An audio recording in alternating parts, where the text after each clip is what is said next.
before the wedding, she calls her mom and say, Mom, I don't know if I really want to do this.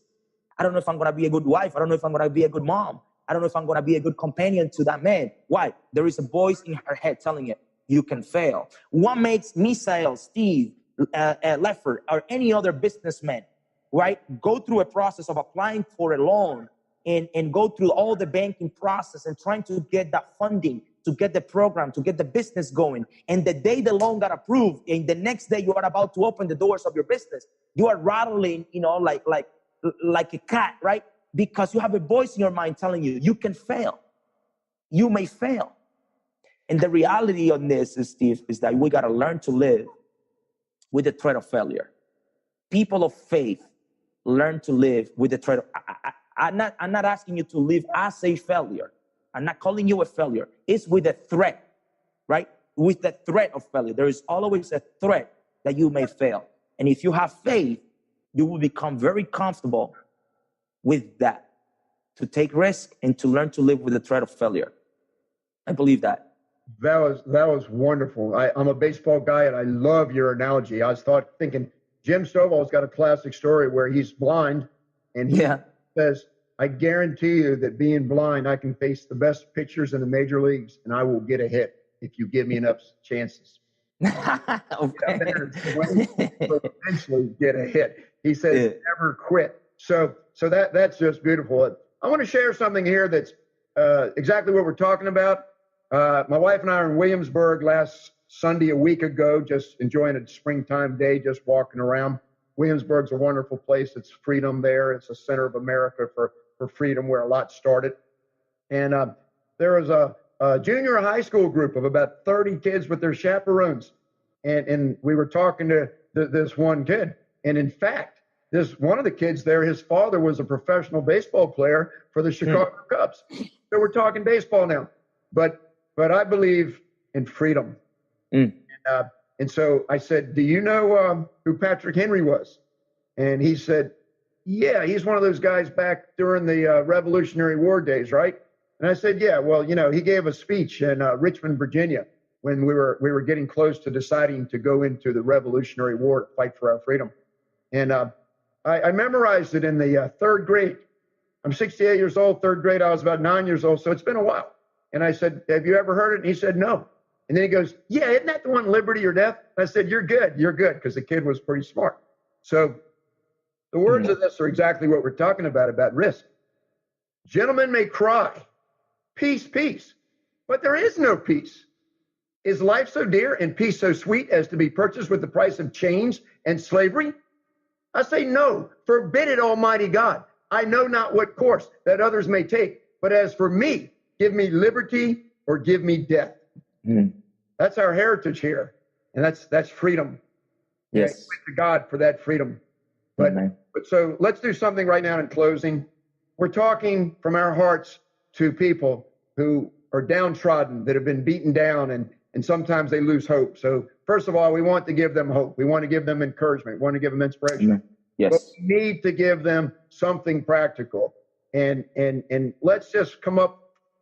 This is very spontaneous, the whole nature of our talk, why I asked you to do this in the first place. And once again, Misael, you are the perfect partner for me to address this topic. And I think we've left something here that if people really listen to it and meditate on it and they apply what we're talking about, but how can they best apply it is what I'd like to close with. Let's give them a couple steps that if they heard what we said and they go, well, yeah, that's really good stuff they're saying, but it ain't going to work for me. Let's take a mentality like that and say, yes, it will, if you do something. So let's talk a couple things that they can do. I'll give the first one, then you just give the next 15. Sure. When I first got closer to the Lord, I had some close friends say, just open the book and start reading. Just start reading. It'll start to come to you. That's my first point. Yeah. And here's my, I'll give you a couple ones, but start reading, but open your lips and say, I am. Say, I am. I am. Just say, I am. I am. Just declare who you truly are. Because here's the thing, the outside world and even ourselves we call ourselves names. We put labels and we tag ourselves and we call ourselves in different ways. And that has shaped the way we feel, the way we think about ourselves, and even the way we look.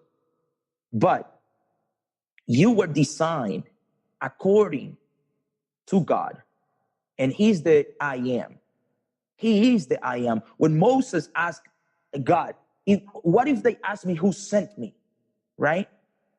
He said, tell them the I am sent you. Tell them I am. So who are you, Steve? Whoever you say you are.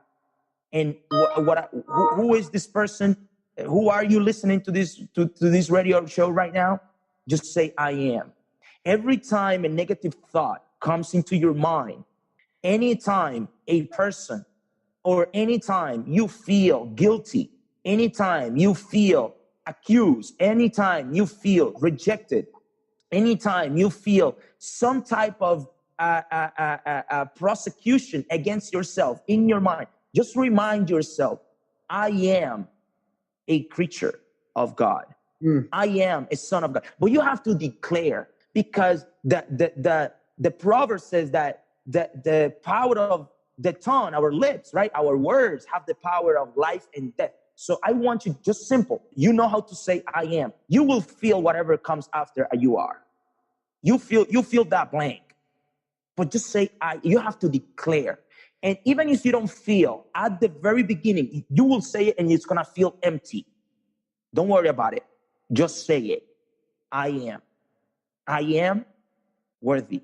I am trustful or trustworthy. I am worthy of this time. I am clean. I am positive. I am worthy of being loved. I am a good person. Just whatever it is that you want to feel, and just fill in that blank. Fill in that blank after the I am. But start with the I am. Because here's the thing. The problem is that we spent a lot of time saying I am, whatever negative word many times we put after that. Oh, you are so this, or I am so that. Right, Steve? Right? So many times we do that. Now I want you to reverse that. Because we have many times, many years of things that we called ourselves. It's time to speak truth into your life. Speak the truth. Speak the truth. When you say everybody's against me, really everybody, 7.2 billion in the world, of people in the world are against you? No, when you really count, is your friend that you don't really like, is the cousin that you haven't spoken for 30 years, and then is the whatever, So really it's not everybody. It's only 3 people. Oh, I never get to do this. Really? You never? How many times you try? Well, I tried 2 times. Well, it's never. It's only 2 times. So speak the truth. Speak truth to your life and say who you are. I am. Open the books and declare what the book says. Whatever you see in the book, say, I am this. Start reading and start declaring who you are. Speak the truth. That would be simple. I don't want to make it any more simple than that. Right. I can't make it any more simple than that. Oh, that's beautiful. So on one of the shows that my wife did, we read the song by Casting Crowns, The Voice of Truth. And Donna, she just spoke about the voice of truth, what you just said. Well, Robert Miller in Oregon is saying I am. He's changed his life. He's setting an example, and I thank you, Robert. With that said, Misael, you were there for me, and I thank you for that. I love you. And so we're going to end the show now, and I just want to say this last thing, that for everyone listening, Misael is there for you. I am there for you. But you have to make up your mind. You're the only one that can move yourself forward.